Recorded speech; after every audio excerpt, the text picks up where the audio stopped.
राधे राधे सबको। आज मैंने बनाया है चपाती नूडल।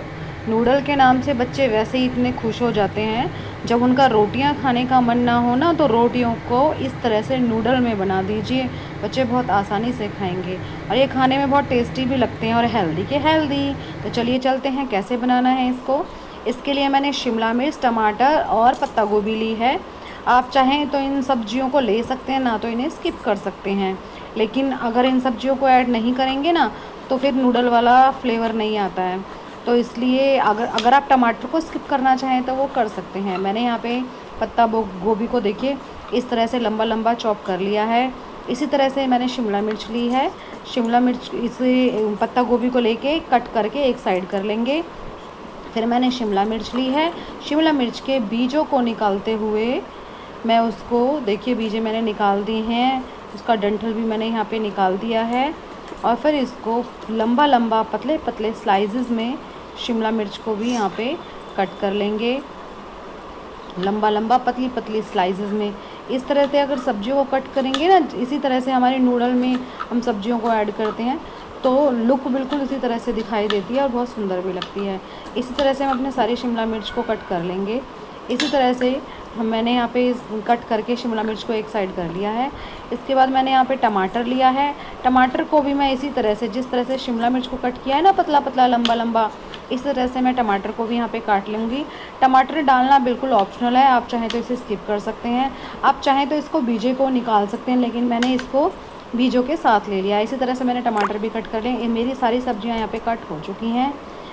देखिए अब हम रोटियां लेंगे। आप चाहें तो रात की बची हुई रोटियों को भी यूज़ कर सकते हैं, लेकिन मैंने यहाँ पे फ्रेश रोटियां ली हैं क्योंकि मैंने अपने श्री जी ठाकुर जी का भोग लगाना होता है मुझे, इसलिए मैंने यहाँ पे फ्रेश रोटियां ली हैं। आप चाहें तो बची हुई रोटियों को भी ले सकते हैं। तो एक रोटी लेके उसको इस तरह से रोल रोल कर लेंगे और पतली पतली स्लाइसेस में इस तरह से लंबा लंबा काट लेंगे। जिस तरह से ये थोड़ा देखने में ऐसे लगे जैसे नूडल होते हैं ना, इस तरह से इसको पतला पतला लंबा लंबा इस तरह से काट लेंगे। थोड़ा ध्यान से, आपको जिस तरह से सूटेबल लगे आप इस तरह से कट कर सकते हैं।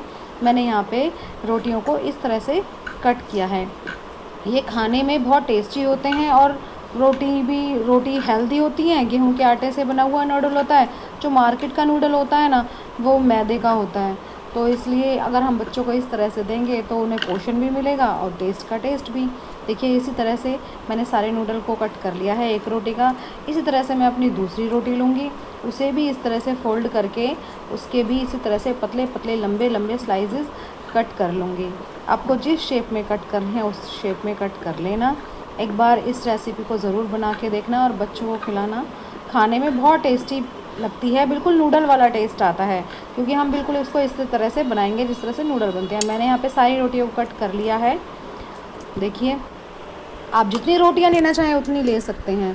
फिर एक कढ़ाई लेंगे, कढ़ाई में थोड़ा सा ऑयल ऐड कर लेंगे। आप ऑयल घी जो डालना चाहें वो आप यहाँ पे ले सकते हैं। जैसे ही हमारा घी गर्म होगा हम उसमें अपनी सब्जियों को ऐड कर देंगे और उन्हें थोड़ा सा सौटे कर लेंगे। हमें सब्जियों को यहाँ पूरी तरह से नहीं पकाना है। जैसे हमारे नूडल में थोड़ा क्रंची क्रंची फ्लेवर रहता है ना सब्जियों का, उसी तरह से हम अपनी सब्जियों को यहाँ पे पकाएंगे। 2 मिनट सब्जियों को सौटे करने के बाद उसमें ऊपर से थोड़ा सा नमक ऐड करेंगे, जिससे हमारी सब्जियां थोड़ी सी सॉफ्ट हो जाएं। नमक ऐड करने के बाद इसको मिक्स कर देंगे और उसको फिर थोड़ी देर के लिए पकाएंगे, कम से कम 2 मिनट तक। फिर ये पकने के बाद उसमें हम हल्की सी हींग ऐड करेंगे, क्योंकि मैं हींग तो देखो हर किसी में ऐड करती हूँ, क्योंकि मेरा विदाउट अनियन होता है, तो इसलिए मैं हर किसी में हींग ऐड करती हूँ। मैंने यहाँ पे थोड़ी सी हींग ऐड करी है। हींग को मिक्स करने के बाद फिर 2 मिनट के लिए पकाएंगे और फिर अपनी रोटियां जो हमने नूडल बनाए हैं उनको ऐड कर देंगे।